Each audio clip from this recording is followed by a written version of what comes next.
captivated audiences for centuries. They create both delight and fear, laughter and an unsettling feeling of the uncanny. There's something about a puppet which can subtly portray the tiniest emotion, while also being a blank canvas on which to project one's own feelings and preoccupations. Welcome to the third Dying Arts episode of the Three Ravens podcast, a series all about heritage crafts and forgotten arts. I'm Eleanor Conlon, and I'm holding a Venetian marionette with a sculpted face and hands, dressed in a detailed lace-trimmed costume, who's here to help me talk all about the traditional art of marionette making with my co-host Martin Vaux. On this occasion, listeners, she's not being fanciful. She actually has a very beautiful puppet in her hands. Now, I don't pretend to be an expert on marionettes. In fact, I've never trained in the ancient art of string puppetry, and much less in the techniques needed to create one using traditional methods.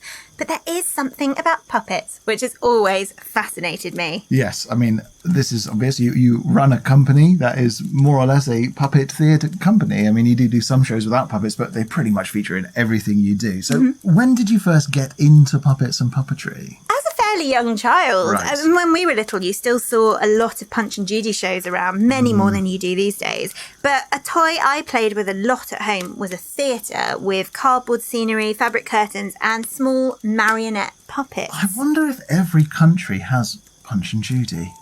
Do you think it's a universal? You know, when we're saying... definitely in Europe. Yeah, I mean, I think it's fairly widespread, isn't it? I don't know if it's gone to the US. Yeah. Perhaps our American listeners could tell us, have you got Punch and Judy? Yeah. And if so, what's it like? Yeah, because in England, when you say puppet, it's the easy answer that people reach for in their brains. Is this kind of old story of Mr. Punch and his wife Judy, and they have quite a violent slapstick relationship. It's not very nice. I mean, it definitely, Punch and Judy comes from the Italian commedia dell'arte tradition, so Pulcinello and those stock characters. So Yes. they certainly have a tradition in Europe. Okay. But tell us about that American Punch and Judy. Yeah, for sure. You've got it.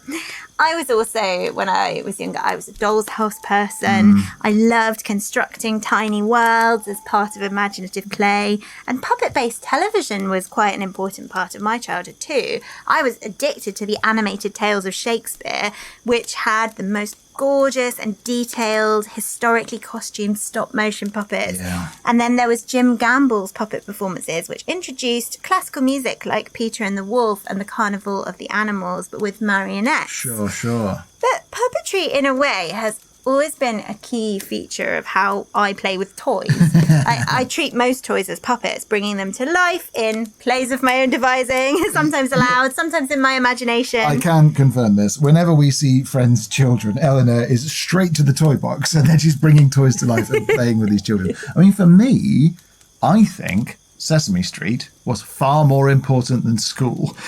Puppets taught me so much more than teachers ever did. Sesame Street was school. Yeah, it was school, wasn't it? And then also Jim Henson's The Storyteller. I mean, when I discovered that show as a kid, Yes. I mean, I think there is a direct line you can draw between Jim Henson's The Storyteller and Three Ravens existing, frankly. Absolutely. We love watching The Storyteller, don't we? so I think good. we're due another Storyteller rewatch sometime soon. So good. They're all on YouTube, everyone. You can find them. If you haven't watched them, they're so good. Get in the sack. Get in my sack. But in my career, as you say, I've worked in visual theatre and I've become increasingly interested in the use of puppets to achieve particular effects. I think it's important to understand why you're using puppets in place of actors, for instance, if you have a monstrous creature, for example, or if you want to manipulate scale. Yeah. And object theatre is so creative too. One of the things that really fascinates me about the art form is the huge variety of different mediums puppet makers and performers use. Yeah. Like a scrunched up piece of paper can be a puppet. One of the most successful puppets I ever saw was a goose made from a pillowcase. Yeah, that's pretty inspiring. I remember when you did an interview on the Puppet podcast, which if people look on YouTube, you can find Eleanor and Katie from Rust and Stardust being interviewed on the Puppet podcast. And you were talking about, is a drone a puppet? military-style drones. Yeah. There's an argument to suggest that maybe they are, it's quite strange. I'd love to dig into this further because I have many thoughts about puppets and AI and where the two could potentially meet. Yeah. But I mean, now is not the time. It's a really inspiring area of thought and study. But I'm now looking around our studio, wondering what else could be turned into a puppet of gnawing. Of course, the fact that we have loads of puppets in our studio right now. The possibilities for storytelling are kind of infinite, aren't they? Of course, there are endless different types of puppets in the world. So I'm going to have to try really hard to keep myself within the confines of talking about marionettes and marionette making only. So Martin, you must stop me if I mention anything with no strings attached. Got it. No strings allowed. Sounds kind of saucy. So it seems rather at odds to me that puppetry is very much alive and well, but marionette making is classed as a dying art. It is. It's classed as endangered on the Radcliffe list due to a variety of different factors.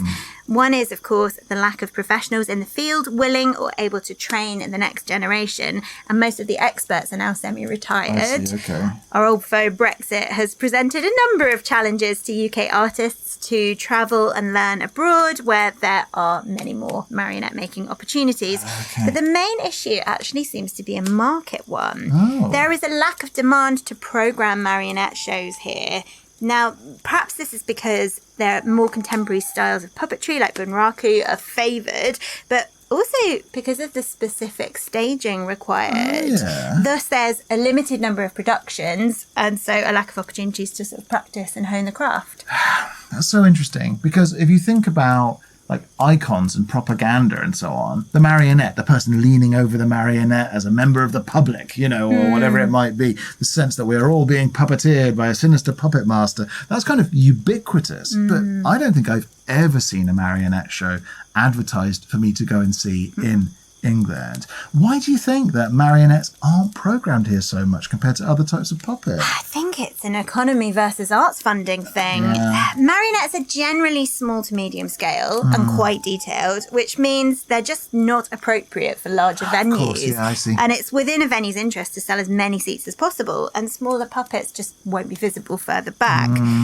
There's evidence of marionette theatre still being fairly popular in Europe, though, and there's a pretty vibrant marionette making scene in Germany. So, is a marionette strictly defined as a puppet with strings? Yes. Okay. Marionettes are sometimes referred to as puppets, but the term marionette is more precise, and it distinguishes stringed puppets from other types such as rod, finger, glove, shadow. They're their own species. Okay, so looking at our lovely Columbina puppet here, how does she actually work? So she's controlled from above using strings, although some regional varieties use wires.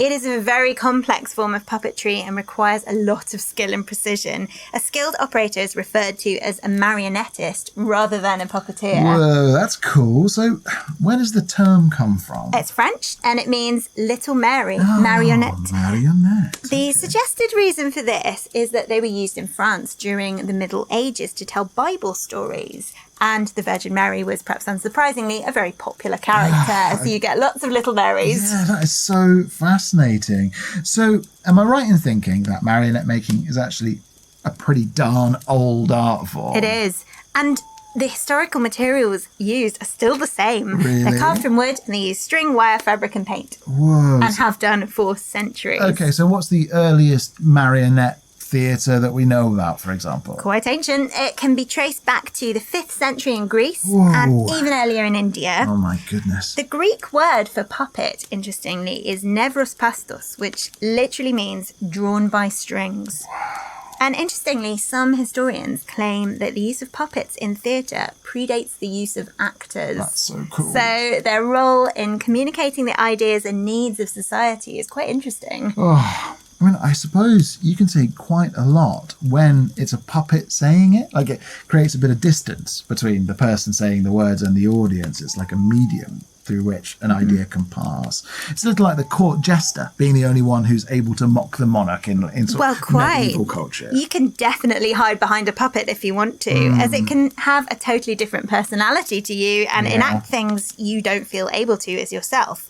And a puppet can be naughty in a situation where social rules say a human has to be good. Yeah, of course. And they're also used in therapy, aren't they? And we know from some of our own work how performing with a puppet can enhance shy children's confidence. Oh, so, okay, I'm keen. Tell me more about the history of the marionette specifically then. So there's evidence of puppetry taking place in the 14th century in England. Yeah. We've got an illustrated manuscript of the text, The Romance of Alexander, which depicts puppet shows being performed in booths similar to today's Punch and Judy shows, but the puppets have strings and being watched by an audience. Cool. There may also have been a puppetry element to religious festivals with stories based on the Bible or the miracle plays being performed by puppets, like the French Little Mary shows. I mean, it's kind of the evidence of the oldest kind of theatrical production we have, a miracle plays, really, aren't they? It's biblical storytelling. Yeah. The earliest written record of a puppet show in England took place at Bartholomew Fair in 1600.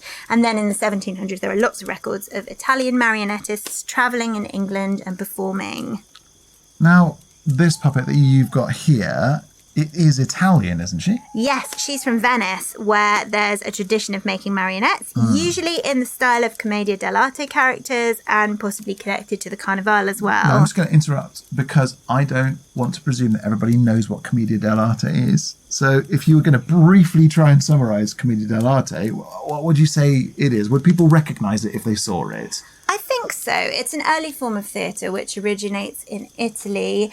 It's very much in the sort of folk tale or fable tradition. Yes. You see a series of stock characters who you can expect to see every time. Yeah. So there's Pulcinello, who's an old lecherous man. There's El Capitan, who's a sort of brash, bragging soldier. There's Arlecchino, who is the trickster, often taking the servant role. Yeah. You might recognise the play A Servant of Two Masters by Carlo Goldoni. Yes. So that's very much in the Commedia tradition. It's got some of those characters, and some of them translate into later theatre, like Shakespeare as well. Definitely, that idea of stock characters that we're all familiar with, almost what we perhaps would call stereotypes in a way in modern culture. There are a set of stock characters in there's a Commedia pair of dell'arte. lovers, there's a funny servant, there's an old man, and we can see those in Johnson's plays as well. They were quite interested in this idea in the Renaissance as it developed as well. And so we have some evidence that there were basically marionette stock characters. Is that kind of what you're saying? This lady here is a Colombina, who's she's a pretty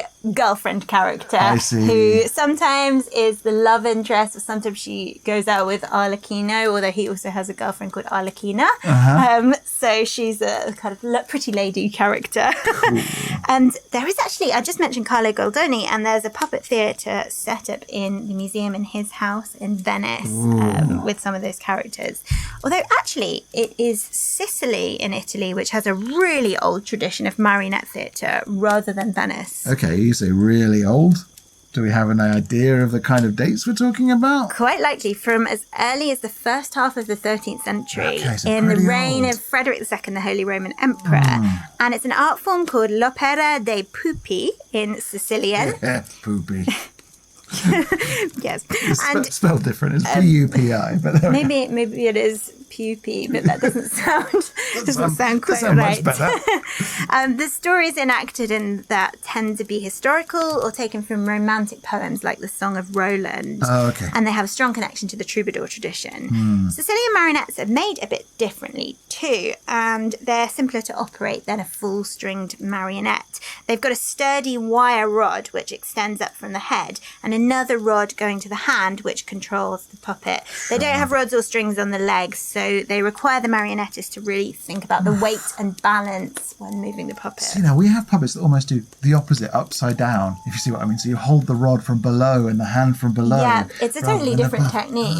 So we don't have any of those kinds of, like, vertically held rod puppets. We do actually. We have a lovely Saracen puppet from Sicily who is currently bravely guarding the shed. Oh yeah, he's out in the shed, isn't he? Yes, he's a lovely Saracen, that chap. He is. He's very pretty, and there are monsters in the shed, so we need him out there to protect us. He's doing honourable duties. Yeah. Some of the Sicilian puppets, and he's one of them, are actually really cleverly designed in sections, as they often take part in the stories in battles or daring rescues. They go through quite a lot physically, and some Some are designed to split apart on impact from another puppet's weapon. Whoa. So our little Saracen's head is actually made in sections, suggesting he was designed to have a bad time when a small sword met his head. To be fair, when you're talking about like a Frankish romance, the Saracens tend to have quite a bad time. They do, and I thought he was lovely, and so I was determined to bring him home rather you were than gonna save him. one of those horrid Rolands. Well, if bashing and declaiming is not your idea of fun, we could travel onwards to the 18th century, where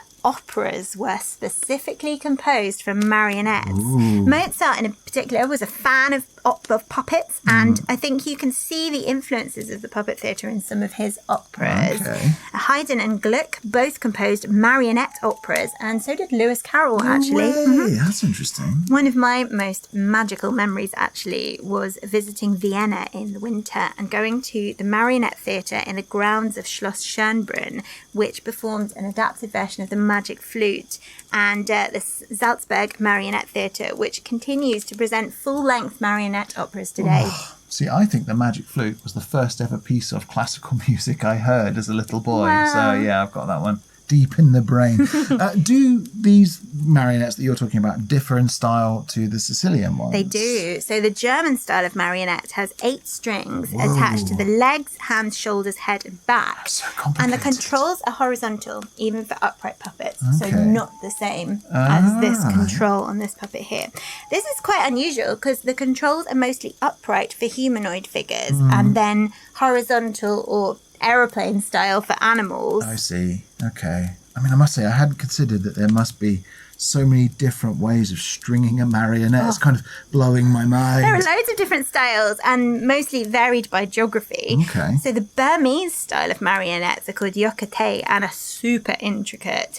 Each puppet has 18 or 19 What? wires. Whoa. So male characters have 18 and female have 19 to control them. And they're still operated by only one puppeteer. So one puppeteer has got to manage 19 strings. That sounds so difficult. I mean, this is one of the things, unless you've tried doing puppeteering, you don't really understand that you only have 2 hands. It's really annoying. And when It's so you're- limiting. And when you're trying to use a puppet, how you can possibly use those hands to make something walk, move, gesticulate. It's actually a really tricky thing to choreograph, isn't it, really, in a way? And sometimes they really want to fight you. Yeah, they do. They do. They don't want to do the things that Don't you want want to them do the things you want them to do. Yeah. The Czech style of marionettes actually are a little bit similar to Sicilian ones, but normally more complex, as they often include an opening mouth or movable ears, and may not include a central rod. It's harder without the central rod Yeah, to I can imagine. control them. So do we have a specifically British style of marionette building? Actually, we do. Do we? Yeah, marionettes had a bit of a renaissance in the 20th century. Okay. The British Puppet and Model Theatre Guild was established in 1925, and that was the first here to explore puppetry from a scholarly perspective and sort of promote puppetry arts. But marionettes were a commercial success as well. So some of our listeners might remember Pelham puppets. I can't say I know anything about Pelham puppets. really? What are Pelham puppets? So they're a marionette that were commercially successful. I The company was established by a man called Bob Pelham in 1947, and they were sold at Hamleys and at toy shops all over the country. Okay. My mum actually had a Pelham Cinderella and a cute little Scotty dog, so I remember those. They're a bit simpler because they're designed for children to be able to control and play with, and they have 7 strings attached to the legs, hands, head and back. And interestingly, they usually also have a horizontal folding crossbar to operate, although British-style marionettes normally have upright controls and 9 strings. See, now you used to see marionettes in children TV shows in this country a lot. I'm thinking particularly of like Thunderbirds and Muffin the Mule, things like that. Yeah, the Thunderbirds have marionettes, although they were animated by Super Marionation. Yeah, famously so. Yep, which was a term coined to describe the technique, which electronically moved the character's lower lips. Yeah, Bill and Ben the Flower Pot Men, they were marionettes, weren't they? Yes, and the puppetry is really lovely in the Flower Pot Men. I like that you can see the strings, and the strings sometimes get caught on their hats or on their little hands, and it makes you feel as though it's live theatre. Sadly, though, you really don't see much marionette action on TV anymore. I mean, I think you don't see that much British-created children's television content anymore in terms of like cartoons and TV shows in the same way that you used you're right, to. you don't. Although in modern times there is a tradition of marionette theatre here in England. It's mostly at the Little Angel Theatre, which was founded in 1961 by master marionette makers John and Lindy Wright. Yeah. And Lindy Wright still lives and works there today using traditional methods to make marionettes. Well, I know that Rust and Stardust have done a little bit with Little Angel over the years. Yeah, I've never met Lindy. I would like to, but I never have. There's also the Puppet Barge, which primarily still uses marionettes, while Little Angels definitely diversify. They have lots of different types of puppetry in. And according to the Heritage Crafts site, there are 5 theatres in the UK with specially designed marionette bridges, which might also contributed to the lack of touring opportunities. Okay, but tell me a bit about those. Marionette bridges. What's a marionette bridge? Well, so traditional marionette performance involves the puppeteer being completely hidden. Okay. But they need to be above the marionette to be able to operate it. So there's an operating area raised above the stage floor. So the puppet acting area is undisturbed by the sight of human hands. Okay. In a traditional marionette show, you wouldn't see a human at all. With you. And the bridge goes across the proscenium opening to hide the puppeteer and also increase the depth of the acting area. Whoa. All right, so let's talk actual marionette making then. So what do I need to do if I want to start making my own marionettes? Well, I've mentioned materials already, wood, string, paint cloth, but the skills you will need are certainly drafting and designing, then wood carving, joint making, treating and finishing, design for the control and the stringing pattern, and also decoration skills to bring the face to life. Yeah, I feel like I was like following you and going, yeah, I can do that, I can do that, I can do that. But then design for the control and stringing pattern, whoa, that would be so difficult. Are marionettes always carved from woods? Not always, but that's certainly the historic method. Okay. And carved marionettes are probably the most effective because, as you can guess, the essence of good marionette construction is balance and distribution of weight. Okay, yeah. You also want flexibility of movement and joints restricted appropriately to allow adequate control of your puppet. So not everything needs to be jointed. Okay. For example, an unrestricted ankle joint will make walking a marionette pretty hard as the toes will drag on the floor. Yeah. So you want the ankle to be a little bit restricted. But for the wrist joint, you probably want lots of flexibility so gestures can be really expressive, which is the same in rod and bunraku puppetry. Using a good balance of materials is really important so the whole puppet actually works. Yeah, okay. Like, so if really heavy legs were attached to a light body, that would be so difficult to use. And the pelvis definitely shouldn't be too light, as it will affect the puppet's walking action. Well, I mean, in our puppet designs, sometimes the puppets don't actually have legs at all. They just have a dress or something that gives the illusion. You can float them, but then that has its own challenges because if there's no kind of bottom end of the puppet, if that's imaginary, you really have to think about where you're putting the weight of the puppet to balance them so it can look like they're moving. Oh, that's very interesting. So if I wanted to see some historic marionettes, is there anywhere I could go to have a look? Yes, you certainly could. There are various collections of historic marionettes, including at the British Museum, the Horniman, the National Puppetry Archive, which is in Shropshire, and the V&A Puppet Archive, and you can also see marionettes at the 5 puppet theatres. Well, thinking about folklore, as I